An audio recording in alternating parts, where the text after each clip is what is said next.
I discovered that my fiancée drained the wedding fund her parents entrusted to us for her bachelorette getaway in Las Vegas. My response was a brief text, "Enjoy yourself." Then I contacted her parents, swapped out the locks, and called off the wedding. Now she's facing disownment. I'm Patrick, 30, male, and was engaged to Rachel, 28. Our wedding was set for 3 months from now. I thought our relationship was flawless. We'd been a couple for 4 years, cohabitating for 2. Her parents, Alexander and Catherine, are genuinely kind, down-to-earth people who adored us. They were thrilled about our engagement and gifted us $40,000 to cover the wedding expenses. Their only stipulation was to use it wisely to create a memorable day without falling into debt. To keep things organized, we opened a high-yield savings account for the funds. My credit union had a better interest rate, so the account was under my name, but Rachel had a debit card linked to it for wedding-related payments. We'd sit together, agree on vendors, and she'd handle the transactions. It was a system rooted in trust. This morning at 6 a.m., I was jolted awake by a flood of emails from my bank. A large transaction alert stopped my heart. The first email revealed a $18,500 charge from the Bellagio in Las Vegas. My mind screamed fraud. Hands trembling, I fumbled my password twice before accessing the banking app. When I saw the account, my world spun. The balance was $15.72. It wasn't one charge, it was a slaughter. Pending transactions included $18,500 for the Bellagio, likely a luxury suite, $8,200 for VIP table service at Wynn Nightlife, $7,850 at Chanel, $4,300 at Louis Vuitton, plus smaller charges for restaurants, bars, and a $500 cash withdrawal from a casino ATM. In total, $39,950 was gone or pending. Stolen. Panic hit like a tidal wave. I stumbled out of bed, retching over the bathroom sink, my pulse racing. Was she kidnapped? Was her card stolen? I was seconds from calling the police when my phone buzzed with a notification. It was a photo in her bridesmaids group chat. Rachel, beaming, held a shiny pink Chanel bag, wearing sunglasses indoors, surrounded by her 4 friends clinking champagne flutes. The backdrop was a lavish Vegas hotel lobby. Her friend Deborah captioned it, "Vegas vibes, Rachel's final fling." She was supposed to be at a low-key spa retreat 2 hours away. The panic dissolved, replaced by a chilling clarity. The Chanel bag matched the $7,850 charge. The lobby aligned with the $18,500. This wasn't theft, it was betrayal. The shaking stopped. A cold resolve settled in. I looked around our apartment. Photos on the walls, our save-the-date card on the fridge. The future we planned, funded by her parents' generosity, was obliterated for designer bags and bottle service. I picked up my phone, scrolled to her contact, and sent 2 words, "Enjoy yourself." Then I silenced my phone. The next hour was a whirlwind of action. I called a locksmith to change all 3 apartment locks, scheduling an immediate visit. Then I opened our wedding spreadsheet and canceled the major vendors. $10,000 non-refundable venue deposit, $5,000 for the caterer, $3,500 for the photographer. I absorbed the losses from our personal savings, a gut punch but necessary. The hardest call was to Catherine. She answered warmly, "Patrick, how are my favorite couple?" I took a deep breath and laid it out, calmly, factually. The bank charges, the Vegas photo, the drained account. I heard Alexander pick up the extension. A heavy silence followed. "Are you certain?" Catherine whispered. "Could her card have been cloned?"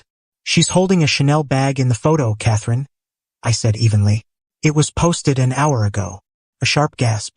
Alexander's voice came, low and strained. "Patrick, let us handle her. We'll call you back. Don't act rashly." "I've already canceled the wedding," I said. Another long pause. "I understand," Alexander said. "We're so sorry. We'll deal with this." Now I'm sitting here. The locksmith just left.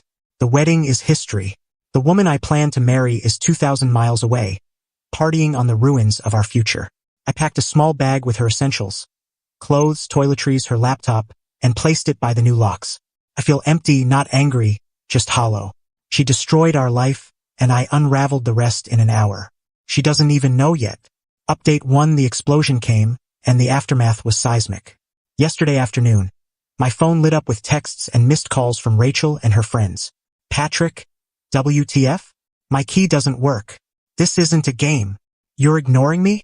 I'm outside our apartment, Answer your phone, you immature ass. My card was declined for a coffee at the airport. I had to borrow cash from Deborah for the cab. You owe me an explanation. The audacity was staggering. No apology, no remorse. Just fury that her key failed and the account she'd emptied was cut off. The irony of whining about a $5 coffee after blowing $39,950 was apparently lost on her. I didn't respond. She pounded on the door for 20 minutes. Then I heard her crying dramatically while on the phone. Then her parents arrived. Alexander texted, "We're 5 minutes away. Is she there?" I confirmed she was. Through the peephole, I saw Catherine step out of their car, her expression like granite. Alexander looked weary beyond his years. "Rachel, get in the car," he said, his voice eerily calm. "Dad, why are you here? Patrick locked me out." "He's lost it," she yelled, jabbing a finger at my door. "He didn't have to," Catherine said, her voice quivering with rage. "We saw the bank statement, Rachel. The hotel, the bags, everything." Rachel's face paled. "It was a mistake. The trip got out of hand. It's just money. We can replace it." "With what?" Alexander roared. "Your part-time boutique job? That'll cover the interest in, what, a century. We gave you that money for a wedding, for a future, and you threw it in our faces." In Patrick's face. "Get in the car before you humiliate us further." She climbed in, looking diminished for the first time. An hour later, Alexander called. He apologized profusely, saying Rachel claimed she deserved the trip and thought everyone was overreacting. Her parents laid down the law. She's to move into their basement, get a second job, and repay every cent of the $40,000. They confiscated her car keys and credit cards. Then came the social media onslaught, led by Deborah. A vague Instagram story rambled about breaking free from toxic control and celebrating your worth, even if petty people don't understand. My inbox became a sewer of insults from their friends. Oddly, it didn't faze me. Today, I boxed up Rachel's belongings. Each item, a rehearsal dinner dress, a Mrs. Adams mug, felt like a relic. I didn't feel sorrow, just detachment. 32 boxes now line the wall. "Alexander is coming with a U-Haul tomorrow," he called, his voice heavy. "Patrick will cover the lost deposits. It might take a week to sort out, but you won't lose a dime because of her. I promise." That meant more than an instant payment, it felt sincere. Update 2. I thought the storm had passed. I was mistaken. The last 2 weeks revealed the depths of entitlement when fueled by enablers. Alexander picked up Rachel's things as planned. A quiet, grim affair. Last week, a $18,500 cashier's check arrived, labeled simply, "Our apologies." I thought that closed the chapter.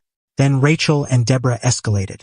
First, a police officer knocked on my door, Rachel trailing behind, playing the victim.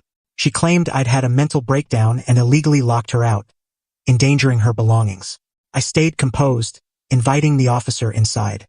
I showed him the lease in my name, the bank statement with the Vegas charges circled, and the Instagram photo. The officer's expression soured. "Ma'am, this is a civil matter, not an eviction," he told her. "Sort it out in court." Rachel's act collapsed. Next came a lawyer, Deborah's father, a personal injury attorney. His letter was cunning, alleging that our 2-year cohabitation and engagement constituted a domestic partnership. It claimed I'd abruptly ended the relationship, causing Rachel severe emotional and financial harm, and demanded $50,000 to rebuild her life. A blatant money grab wrapped in legal jargon. I sent the letter to Alexander, who called immediately, horrified. "Patrick, I had no idea. This is Deborah's father. He's a bottom feeder." I didn't want a prolonged battle. I wanted it done. So I drafted a response to the lawyer. Subject: demand letter on behalf of Rachel. Dear Mr. Name, I received your letter dated date. Your client's claim of a domestic partnership and damages is noted but ignores critical facts. Attached are a bank statement showing your client's $39,950 in unauthorized expenditures from a wedding fund gifted by her parents. A sworn statement from Alexander and Catherine, confirming the funds were for a wedding, that Rachel contributed nothing, and that they hold her accountable for repayment. Screenshots of social media posts where your client and her friends boast about the lavish spending. Your client's distress stems from her own fraudulent actions, not my response to them. I've incurred losses from non-refundable deposits, which her parents have covered. Any further pursuit of this baseless claim will prompt a countersuit for harassment and a complaint to the state bar for advancing a knowingly frivolous case. This matter is closed. Sincerely, Patrick IC. Alexander. No response has come. The silence is resounding. Final update 6 months later. I'm sharing this final chapter because people asked for closure, and I think I found it. My legal response worked. Alexander later said he confronted Deborah's father, who dropped Rachel as a client, citing a conflict of interest. The case died. Life settled into a new rhythm. The apartment felt vast at first. I sold our shared couch and bought a new one. A small but meaningful change. I erased the traces of us and reclaimed the space as mine. Rachel never contacted me directly. My number remains blocked. The social media attacks fizzled when I ignored them. Apparently, it's no fun targeting someone who doesn't engage.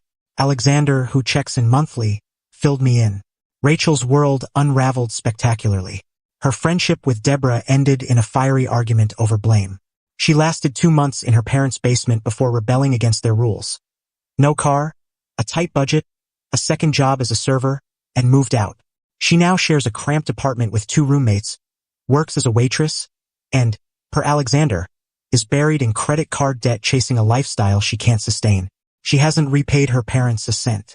Their relationship, he says, is effectively over. Not a formal disownment, but an emotional one. A quiet tragedy. As for me, I'm doing well, better than well. I used the $18,500 from Alexander and my honeymoon savings for a 6-week solo trip. It was a cleansing reset, washing away the last of the resentment. The truest revenge, I've learned, isn't destruction. It's thriving.